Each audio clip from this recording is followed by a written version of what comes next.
Well, hello everyone, and welcome to Painless Universal Conversation with myself, Anne Welsh. Today's conversation is really focusing on relationship pain. How do you spot the telling sign that this relationship is not right?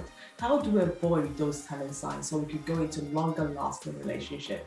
Well, my conversation today is with relationship expert Bela Gandhi, who will be telling us her own journey and why she feels that these are the few warning signs, the red flags that everyone who is going into dating in 2022 would need to know. Let me tell you a little bit about my guest before we get started. Well, Bela is a dating relationship expert, founder of the Smart Dating Academy, and a weekly media correspondent. She is a dating expert on the Steve Harvey Show, Kelly Clarkson Show, and appears on Today's Show, ABC, NBC, and many others, where she gives relationship advice. Smart Dating Academy is one of the nation's top dating coaching firms and help busy, successful professionals to jumpstart their dating lives successfully. Their coaching program is result-oriented and fun, which helps you to clarify who is right for you. Stop old dating patterns and use the technology the right way. It's all about how in helping you to become positive and enthusiastic about dating/relationship again. Their clients receive personalized dating plan and essential training in how to meet like-minded, single personal style and have wonderful conversation. They specialize in coaching, image consulting, in-personnel skills training, and interview coaching. A little bit about my guest, as I've said, Bela. She'll be telling you about her own journey and why it's so important to spot out these red flags and make that change before it's too late. I can't wait for you guys to start the year with this wonderful conversation about dating and understand why it's so important to review your checklist so that you can check and have lists in there that really suits you. Meet my wonderful guest, dating expert, Bela. Well, hello everyone, and welcome again to Painless Universal, a conversation with myself, Anne Welsh. As I said in my introduction, we'll be talking about dating pain. It is almost the end of the 2021. We'll be going into the new year, 2022, and a lot of you will be asking yourself questions about relationship. You'll be asking yourself about dating, and is this the right one? What are the red flags? Should I go for it?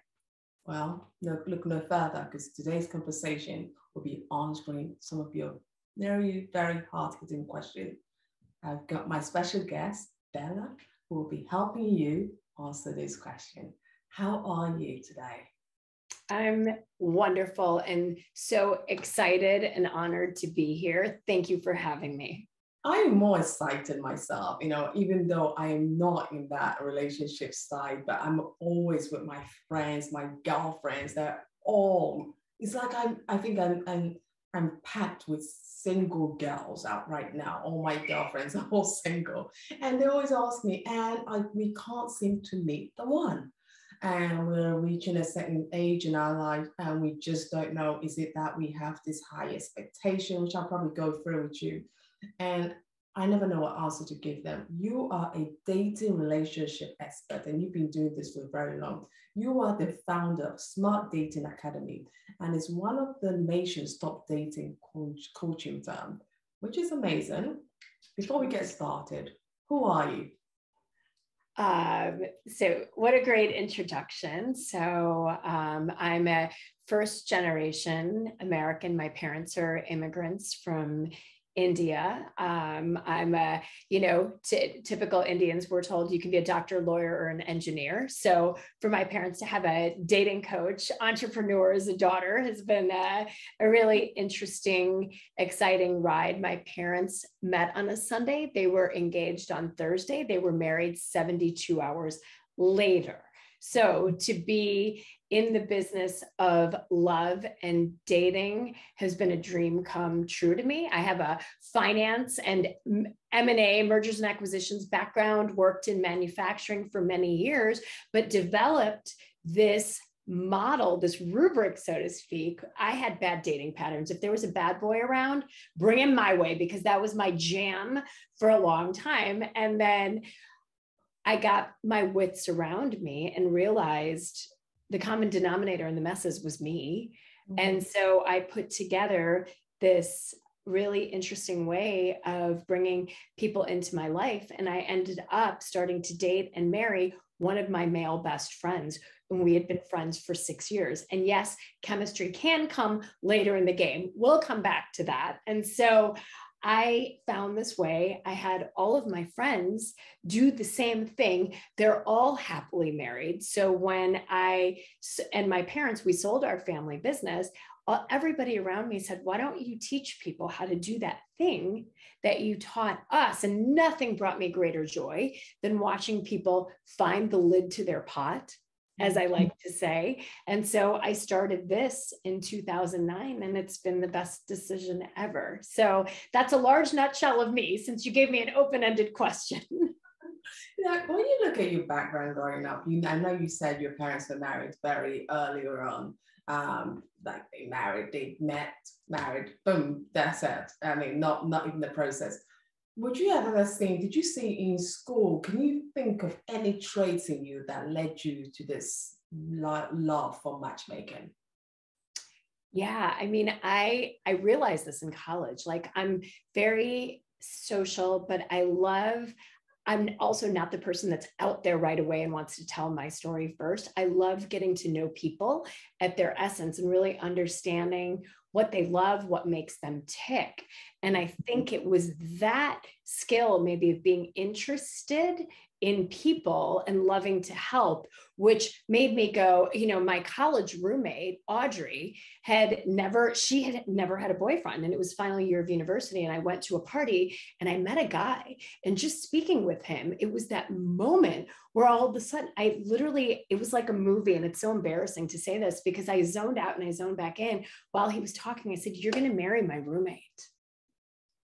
And he looked at me like I had 3 heads. He's like, "My girlfriend's over there." I'm like, small detail. And so I just had these instincts. They went on their first date 4 years later. They've now been happily married for over 20 years. So it's like, I just knew that somehow I understood the yin and yang, who should be with each other. And I don't even know that I had a firm process around it. I had a good gut around it, and I just started it, girl, and I kept doing it. I can't believe it. And you really, and you know what, it's not just you started it, you made a business of it as well. So you're you're very successful in doing this. You've made a business out of it. People actually look to you for advice. Like you've appeared in so many Stephen Harvey show, Kelly Clarkson show, you've appeared on Today's Show. All of these guys are calling you for your expert advice. So what makes you realize the essence of relationship? Where did you realize you had the skill of the gap? It came early on, and really picking a good partner. And then I think a lot of it is also being a lifelong learner, right? I've been married, it'll be 25 years coming this spring, before I was in the dating business. And I think, the first few years of marriage can be hard, right? And people don't talk about that, and we don't know how to navigate things. And I think that we're in a better place in the latter half of our marriage than we were in the first half of our marriage, because you learn, I think, as a couple to evolve and grow and communicate with each other in a kinder, more empathic, more constructive way. So it's been a journey in 100 ways to get to where I am today, across the board in every pie piece of life. Yes. Since you've been doing this work, when you always ask this question, I'm sure numbers of people where people come to you. What is the number one thing we look for in a relationship? Like, what answer would a man give you, and how would it differ from what a woman would give you? What do we look for in a relationship? Well, it's so awesome that you asked this question. I recently, in October of 2021, was asked to give a TED Talk on how we choose partners versus how we should choose partners. And so I went through anecdotally, like we've had over, 1,500 male and female clients. And I'm going to ask you, what do you think the number one thing that women say they want in their future dream man? And I'll tell you what the answer is. The answer resoundingly was tall, ideally over 6 feet. Tall, okay, interesting. And for men, what was the number one thing? They say, well, I would like her to be attractive and fit, right? And these are when I throw the question out there, who is your dream man or your dream woman? It's a clean slate I give people. And these are the number one answers by 75 miles. And it's like, wait a second, what is driving this? And evolution drives a lot of it, right? And it's so interesting how we're still wired to choose for things that we chose 200,000 years ago, right? We pick people based on our genetic wiring. So I tell people, if you're not picking the right people, it's not your fault. In some senses, we're wired to do things that don't make sense for us in today's day and age and what we want out of partners, which is so much more than ever. What our grandparents and have said, oh, when I get married, I'm looking for my best friend, my partner, my lover, my soulmate. They would just say, I'm looking for a husband or I'm looking for a wife, and that's it. But today we want more out of relationships than ever. And we're picking inconsistently with that. That is unbelievable. I can't believe that answer though, that we are still on that verge where we're still thinking a woman wants a tall man and a man wants an attractive, where I thought we've moved past that. We're looking for compassion. We're looking for someone we could spend time in a room with, because you could be tall, but can I really spend time with you in a room? Could we really stay? I always think to myself, if I'm picking someone, if I'm locked in a jungle in the middle of nowhere, can I enjoy myself with you? And I mean, can I do all the things and still talk to you and we still have a communication? We still love to be around each other. That's what I would think. But to think about tall and attractive, that's really fascinating. And when you hear these things, what are your top tips to guide them into understanding that there's more to a relationship than just these physical attraction? So, as part of the second part, and what we revealed in this TED Talk is the secret to lasting love is choosing what we call elevator people. Now, what is an elevator person? Mm-hmm. So we ask people a question every day when we're working with them one-on-one in our coaching practice. Who are the people in your life that make you really happy? The creme de la creme of the people in your life. Who are they individually and why do they make you happy? And so we call those people elevator people because they're people that lift us up and they elevate us. And also, like an elevator, they keep you grounded and they keep you safe.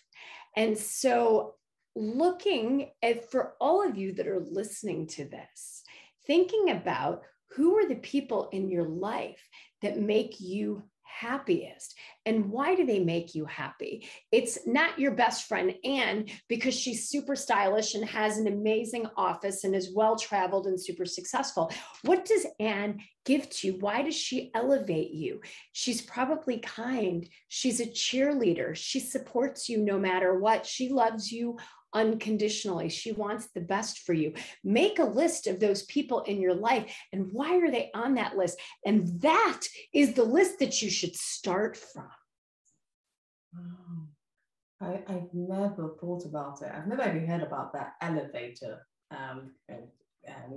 elevator people who are out there. Wow.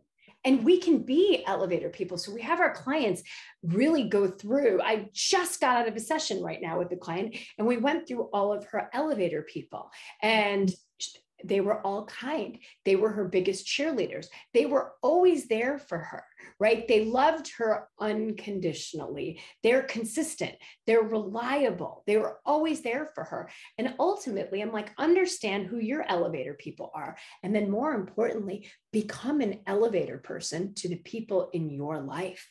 Right? We can become elevator people for our spouses, for our partners, for our children, for our colleagues, for our friends.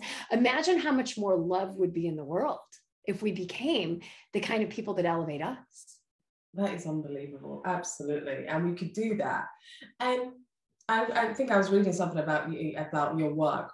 Why are we not taught about choosing the right partner?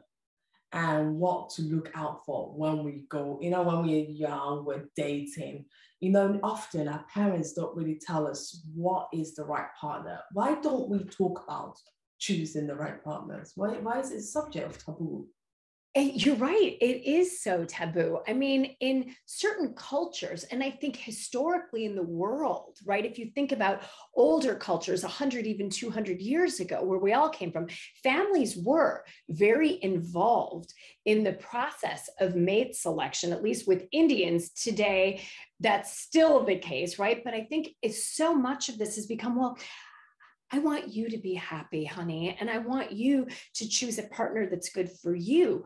And in doing so, and almost becoming a little bit more laissez-faire and letting our kids, choose partners that are good for them, we're not helping them to make the most important decision they'll ever make in their life, which is, who are you going to marry and partner with? If you think about it, you join forces with somebody to run like a domestic partnership, right? It's a business, essentially. If you look at it in its basic terms, you run a household, you have kids together, and you want to make sure that this is a person that's going to be a good partner for you across the board, because if they're not, the collateral damage can be wide.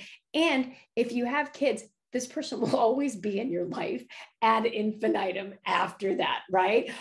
Birthdays, graduations. I'm like, measure twice and cut once, guys, because this is a big deal. And so we aren't taught how to do this.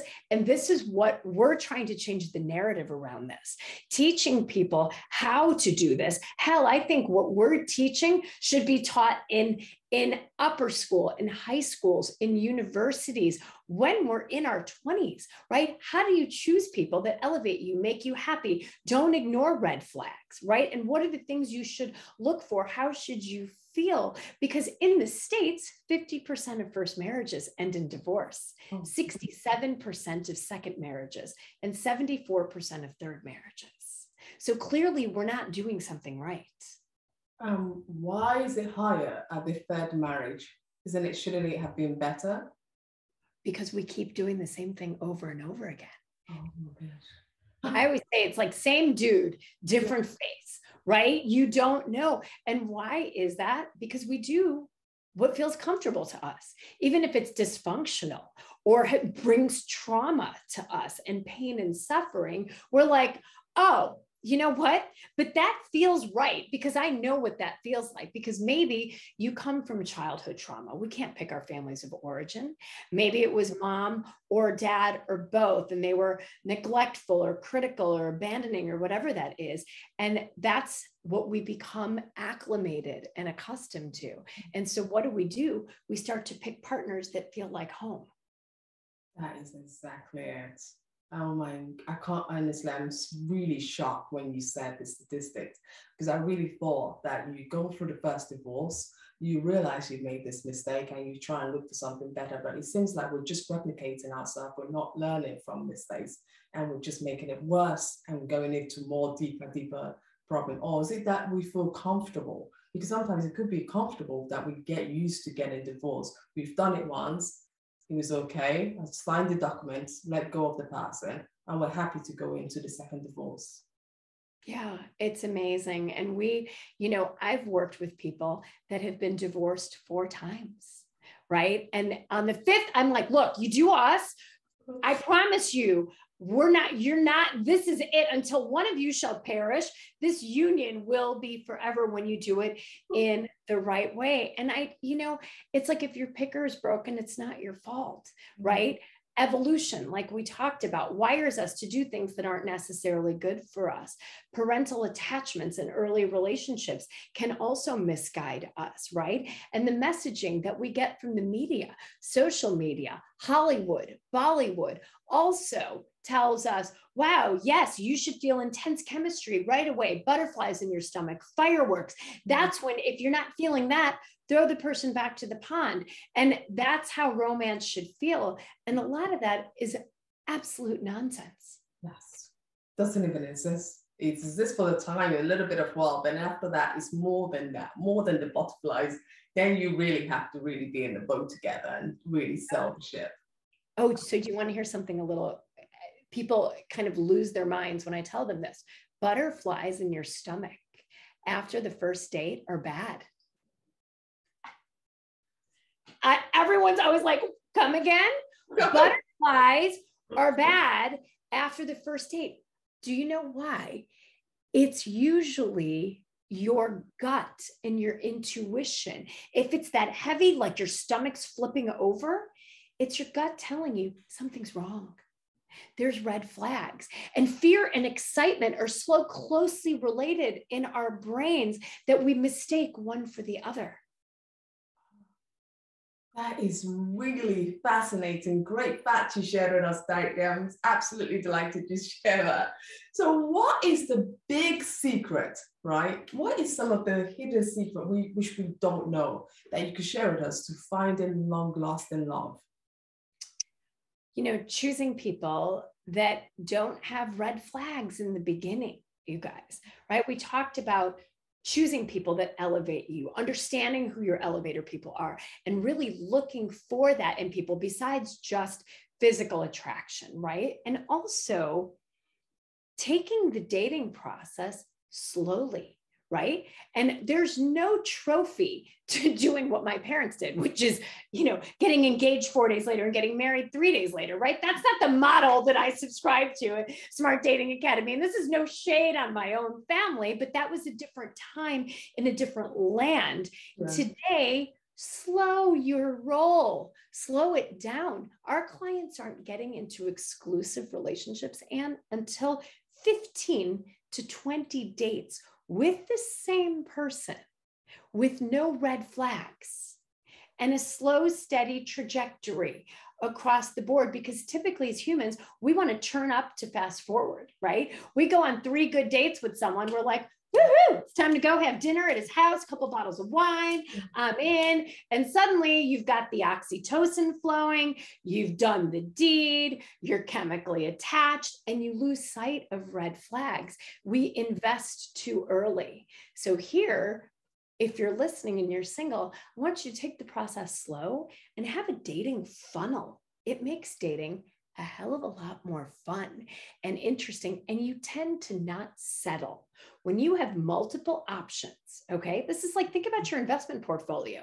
You're not going to take all of the money that you've worked hard for and put it into one stock that I tell you to. You're going to be like, that's amazing, but I'm going to leave a certain percentage in cash and equities and blah, blah, blah, blah, blah. It's the same thing with dating. Have a bunch of irons in the fire and vet them carefully, because it doesn't hurt as much. If one person ghosts you or flakes, if you've got 3 or 4 on your bench, it doesn't hurt as much.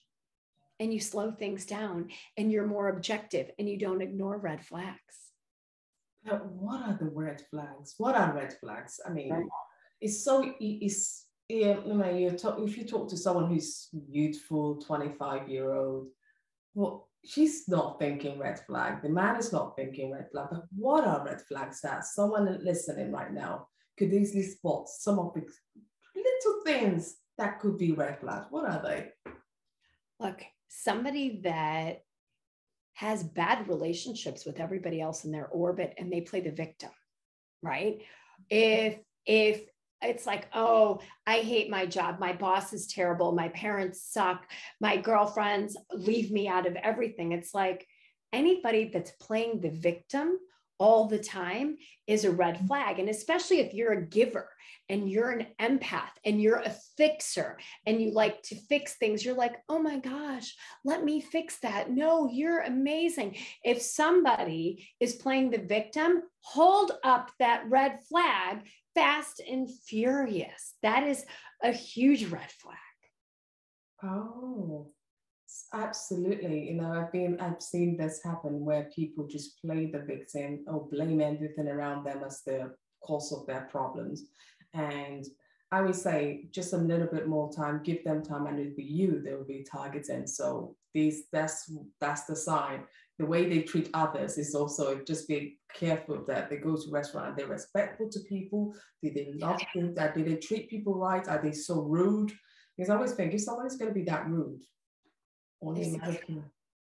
I've been on consultations with people and they seem lovely. And then their phone rings and it's their sister. And they go, what? I'm like, what is that? Why did you pick up the phone that way? Yeah. Oh, that's just my sister. I said, but why? I don't understand why you would seem so hostile. So you can see what people are like if you're paying attention to the clues. If they're incredibly nice to you, but let's say they're rude to the waiter or the waitress or the valet, someone that they deem is beneath them. Yes. Red flag. Red flag. If they feel like they deserve exceptional treatment and special treatment, these are all red flags. Somebody that wants to devour you right away. And it can feel so intoxicating. But when I talk about slowing the process down, one of the biggest mistakes people make, it's like you go on a great first date and you speed it up and they're like, I want to see you tomorrow and Thursday and Friday and Saturday and Sunday. And I want you to go away, to my house in Como. And I want you to meet my kids. It's like, whoo, hold on. When something is so fast, it spins your head around. It can feel so intoxicating. But the best thing to do at that point, if that's really meant to be, and this person is healthy, right? They'll understand when you want to slow things down and just say, I would love to do that. But how about we wait a few months before I come over to your place or come to your house in Cabo? And it's a good litmus test. If somebody is controlling and they're trying to wind you up and spin you into this whirlwind, people that are narcissistic, for example, they don't like it when you say, I'd like to slow things down. It's how that person is going to respond.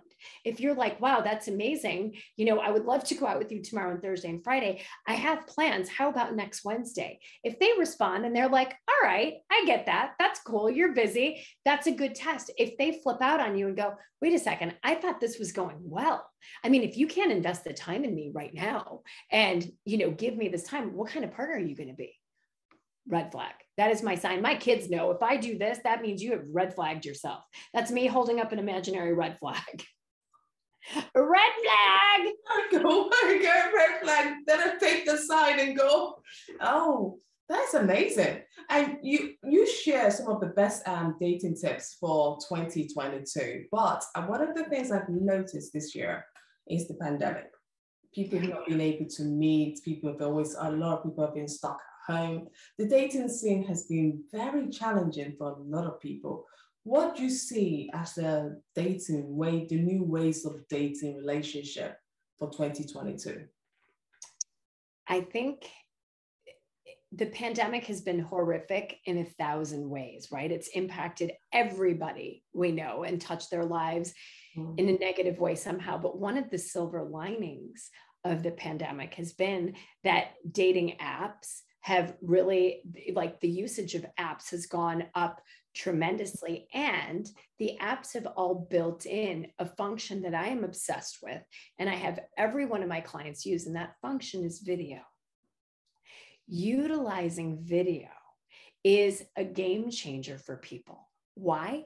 Doing a 30-minute cocktail on video, even now, and I know so many of us are so desperate for human contact and you want to go out and meet someone for a drink, but imagine you get yourself all zhuzhed up, looking like you do, Anne, for example, you've got your gorgeous outfit on and your beautiful red lip and your hair's perfect and you're like on your A game, and then you show up to the date and dude looks nothing like his pictures. And you're like, doing video eliminates all of that.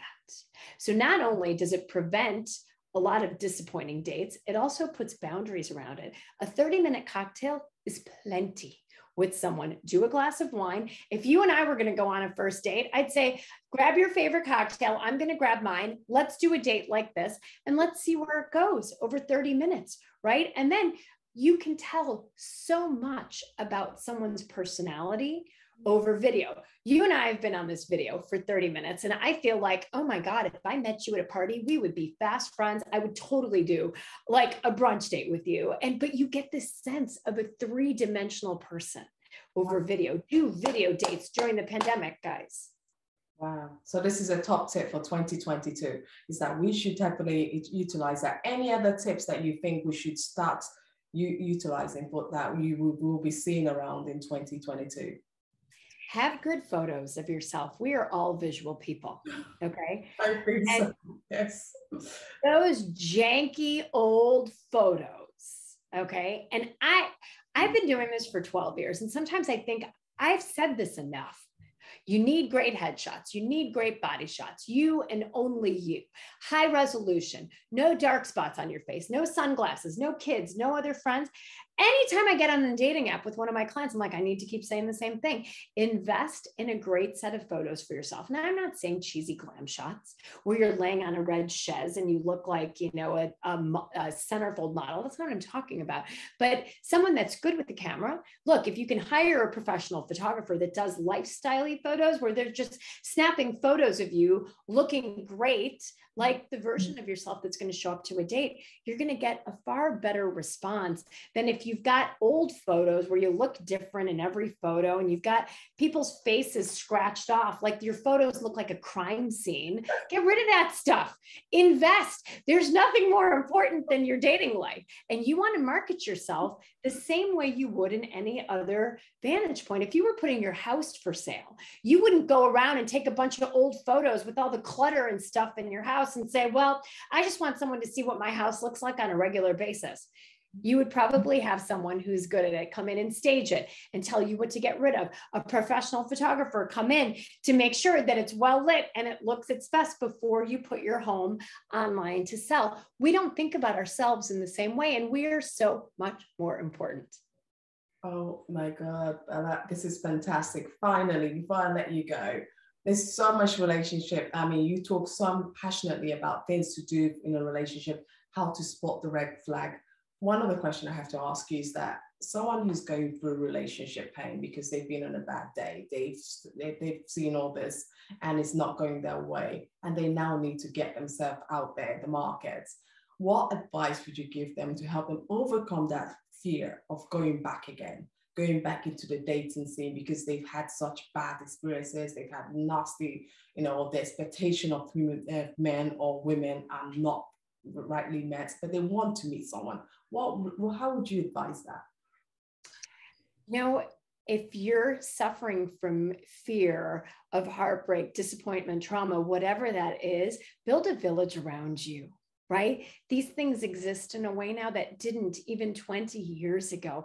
Get a counselor, get a coach, build a village of supportive elevator people around you that are going to hold you, that are going to support you during this process. And if you need help, get the help. If your picker's broken, there are resources out there. You don't have to suffer doing this alone, right? Even get a pal to do this with. But I will tell you, if you need some assistance around this. If you do, get that. And if not, just know that love is out there for you. I promise you. I'm what people call a psychotic optimist.